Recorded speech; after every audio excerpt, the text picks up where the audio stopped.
Assalamualaikum warahmatullahi wabarakatuh. Ya, jumpa lagi kita di channel saya Bustami Syam. Kali ini kita akan membahas tentang teknik pernapasan dalam olahraga apapun, dan kaitannya dengan satu konsep penting ya di dalam pelatihan,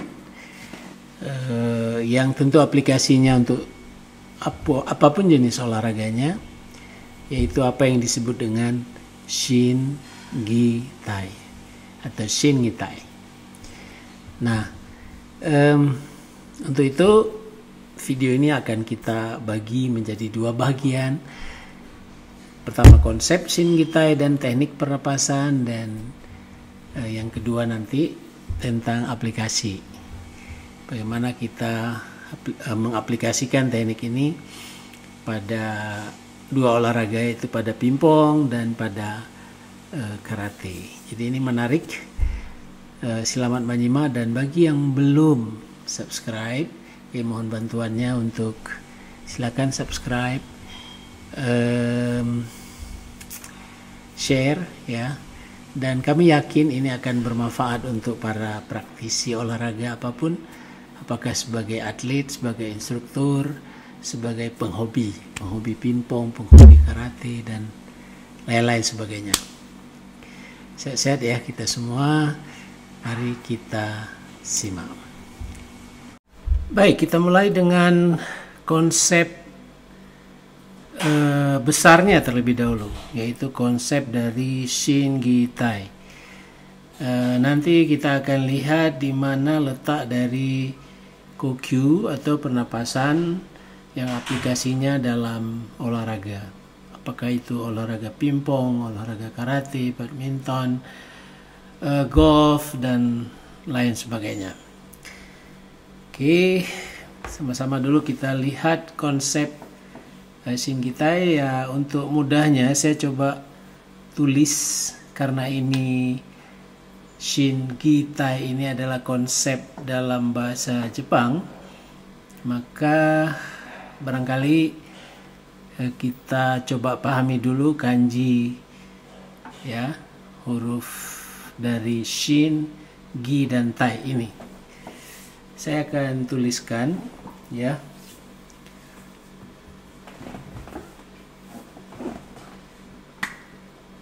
Kita mulai dengan konsep Shin, oke? Shin. Kelihatan ya?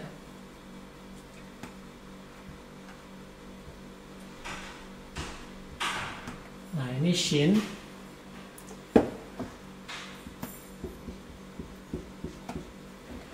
Kemudian Gi.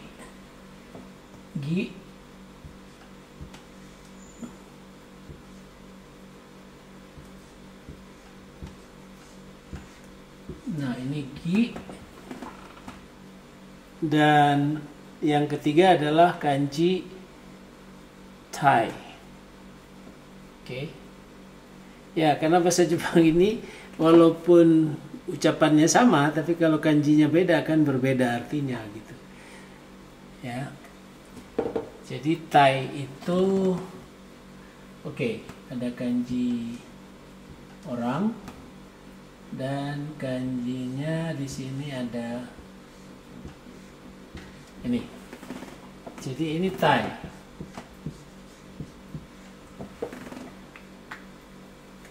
Nah, apa yang berhubungan dengan Shin? Shin itu hati ya, heart, spirit.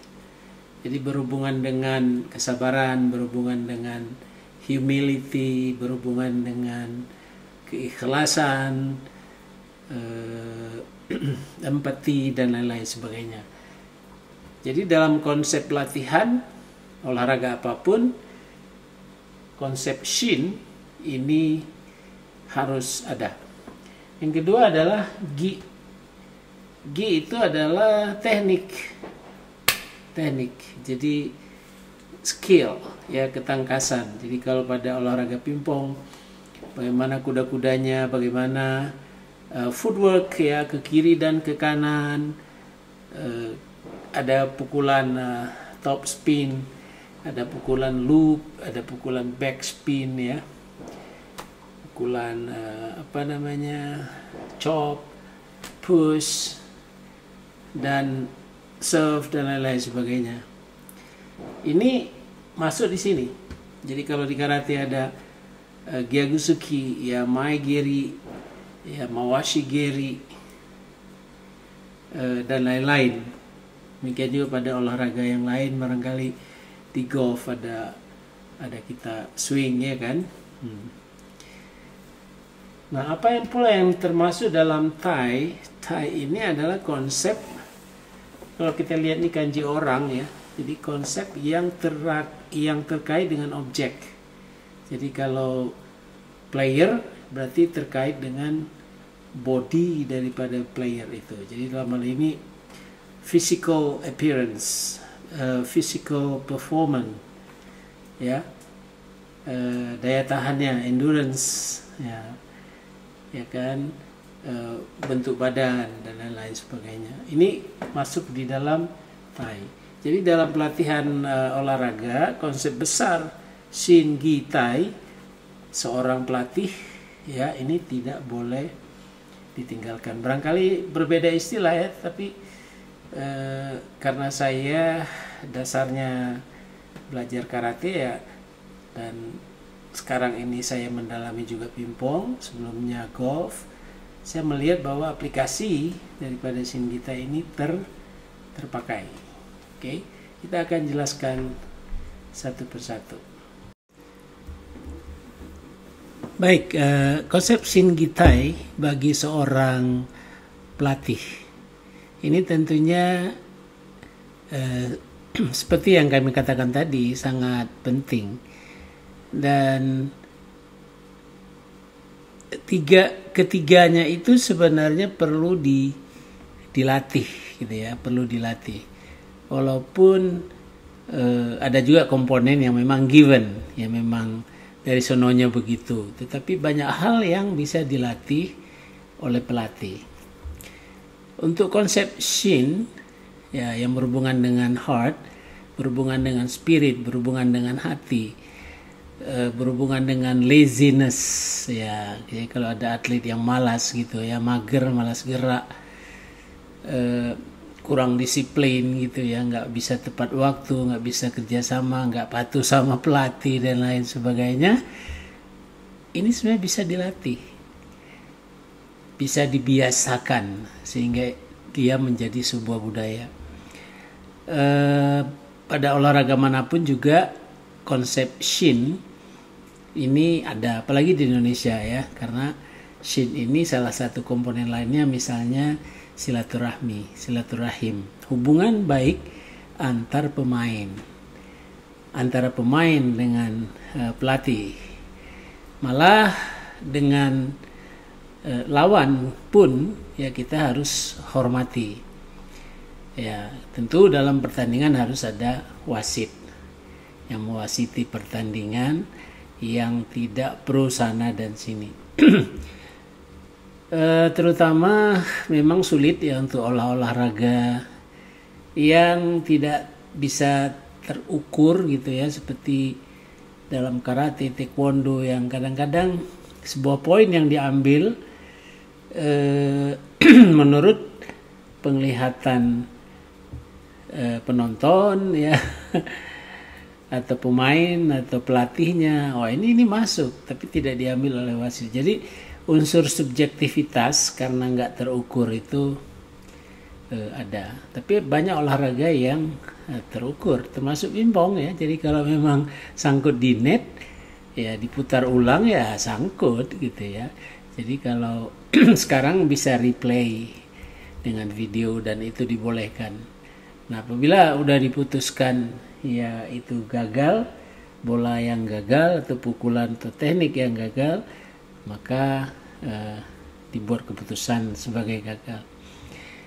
Nah, tapi sportivitas atau jiwa sportif yang ada pada player itu ditempa dalam komponen Shin ini. Demikian juga di teknik, walaupun katakan dia hebat dari sisi teknik, tetapi dia kurang dari sisi shin-nya, ya, gi-nya bagus, shi-nya kecil, ya. Kenapa? Karena ia tidak menghargai teman, tidak menghargai lawan, sombong, takabur, begitu ya. Ini sebenarnya juga sebuah ukuran ketidakberhasilan, ya, secara keseluruhan, karena bukan hanya gi yang dibutuhkan sekali lagi, tetapi ada ketiganya. Nah, yang terakhir tentu yang juga bisa dilatih adalah fisik.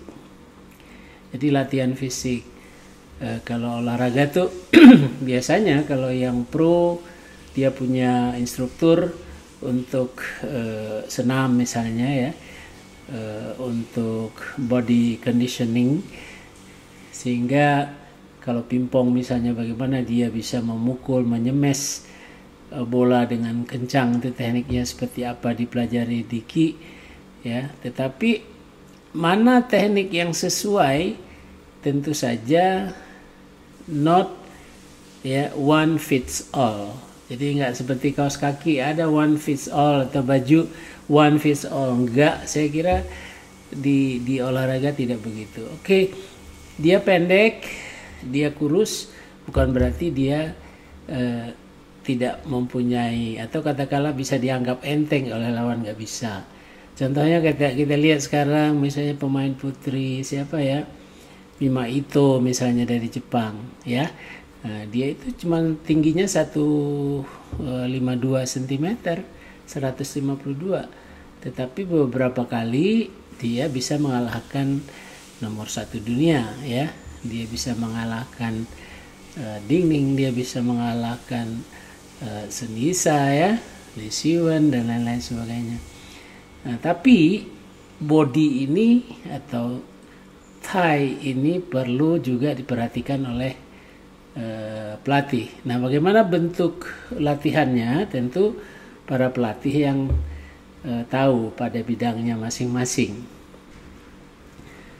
Sekedar sharing, kalau di karate,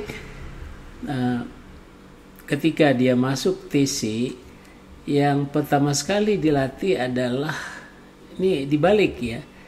Yang pertama adalah thigh, jadi latihan fisik. Jadi teknik ini tidak disentuh, ya, atau sedikit disentuh tekniknya. Jadi porsi 70% itu ada pada fisik. Dia harus bisa lari sprint dan lain-lain sebagainya, ya. Apa yang bisa dilakukan oleh pemain-pemain atletik itu seorang karateka harus mampu juga. Demikian juga misalnya olahraga yang lain. Jadi fisik. Kemudian kalau TC-nya misalnya katakan sebulan, ya, sebulan. Maka fase yang kedua fisiknya itu diturunkan, tetapi teknik gi-nya yang ditambah. Nah, itu yang ditambah sampai nanti fase yang terakhir. Tentu shin itu, jadi kalau shin tadi dari porsi kecil membesar, demikian juga dengan gi dari porsi besar. Nah, pada minggu-minggu terakhir shin ini yang paling penting, karena juara itu bukan hanya ditentukan oleh fisik yang bagus, teknik yang bagus, tetapi juga pada mental. Nah, mental itu pada shin. Jadi bagaimana dia masuk ke dalam arena pertandingan. Kalau di karate masuk ke dojo, dia harus bisa menguasai matras. Artinya dia harus mempelajari dulu siapa yang dia lawan, teknik apa yang paling hebat, ya, yang berbahaya, atau kelemahan apa yang dimiliki oleh musuhnya, kelebihan apa yang dia miliki. Nah, ini semua kan harus disiapkan oleh pelatih kepada atlet. Nah, di samping nanti pada saat tanding tentu dia masih bisa memberikan instruksi-instruksi. Banyak sekali kegagalan daripada pertandingan, ya, walaupun tekniknya bagus, fisiknya oke, tetapi mentalnya mentul, ya, balik, ya akhirnya dia juga kalah. Nah, jadi bagaimana cara mengukur, ya? Jadi apa kita sebut dengan high performance assessment indicator? Ini barangkali saya bisa gambarkan di sini. Kita buat satu lingkaran di sini, sebuah lingkaran. Ya, tadi ada 3 titik, 1, 2, 3. Nah, ini adalah yang terkait dengan shin tadi, ya. Ini shin. Kemudian ini yang terkait dengan gi, ya. Oke. Ini terkait dengan gi. Dan ini yang terkait dengan tai. Ya. Oke, ini mungkin kita bisa pakai di sini. Ini 1, ini 2, dan ini 3. Nah, kalau ini kita bagi 4, 1, 2, 3, 4, ya. Kita bagi 4. Ini kita bagi 4. Nah, di dalam pelatihan barangkali setiap individu, setiap atlet ini tidak memiliki semuanya perfect. Jadi kalau perfect, ya, kalau dia betul-betul paten, ya, nilainya ini 0, ya. 1, 2, 3, 4. Jadi nilainya 4, ini 4, ini 4, ya, tentunya menjadi sebuah lingkaran yang penuh. Ya, jadi ini istilahnya tertutup semua ini. Tetapi kita melihat terkadang dia punya mental kadang-kadang hanya sampai di sini. Tapi dia punya teknik bagus, ya. Di sini. Bodinya katakanlah perfect, benar. Nah, ini kalau ini kita hubungkan, ya. Maka komponen di luar ini, lihat nih, komponen ini adalah leakage, bocor. Nah, kebocoran inilah yang harus diisi, seorang pelatih itu harus mengisinya, gitu. Oke, ini katakan di sini hanya 2, berarti semangatnya harus dipompa, ya, disiplinnya harus bagus, dia harus sabar, segala macam di sini. Ini barangkali masih perlu dipertahankan dan bisa ditingkatkan. Kalau ini barangkali sudah bagus, ya, endurance-nya oke semuanya. Nah, tetapi ada yang dia punya semangatnya tinggi di sini, ya, tapi tekniknya ada di sini, ya. Jadi walaupun katakan bodinya bagus, ya, tetap aja. Jadi tetap saja kita lihat nih, tetap saya seperti ini. Nih, segitiganya juga makin kecil, ya. Jadi seorang pelatih harus bisa melihat itu sehingga dia bisa mengukur performance assessment atau penilaian kinerja yang tinggi itu dalam kerangka 3 ini, yaitu dalam kerangka shin, dalam kerangka gi, dalam kerangka tai. Nah, jadi barangkali kaitannya dengan tools itu ada di mana, kaitannya dengan alat yang dipergunakan tentu ada di gi, ya, gi, peralatan di sini, equipment. Karena equipment juga berhubungan dengan teknik. Tapi equipment juga not one fits all. Bukan karena misalnya seorang Oke, juara dunia ini memakai katakanlah dia pakai blade ya, yang paling bagus saya katakan T-Mobile Butterfly misalnya ya. Kemudian dia pakai Tenergy karetnya Tenergy 5 hard. Lalu untuk backhand dia pakai misalnya Dicnic 095. Ini contoh di pingpong.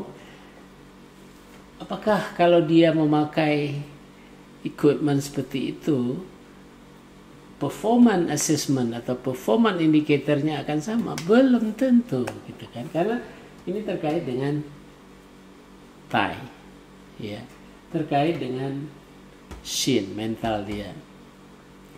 Nah, yang paling penting adalah konsep equipment itu adalah the man behind the gun, ya. Jadi orangnya yang harus disiapkan, senjatanya tentu yang menyesuaikan dengan orang. Nah, jadi kira-kira seperti itu. Mudah-mudahan nih bermanfaat untuk bagian pertama ini kepada pelatih, kepada atlet ya, konsep sin kita dulu. Nah, bagaimana hubungan dengan pernapasan? Sabar, karena kita akan nanti masuk pada bagian kedua karena durasi dari video ini sudah cukup panjang. Oke, sekian dulu. Assalamualaikum. Tetap semangat. Oh ya, selamat tahun baru semuanya. Semoga sehat ya. Hari ini lebih baik dari kemarin dan esok lebih baik dari hari ini.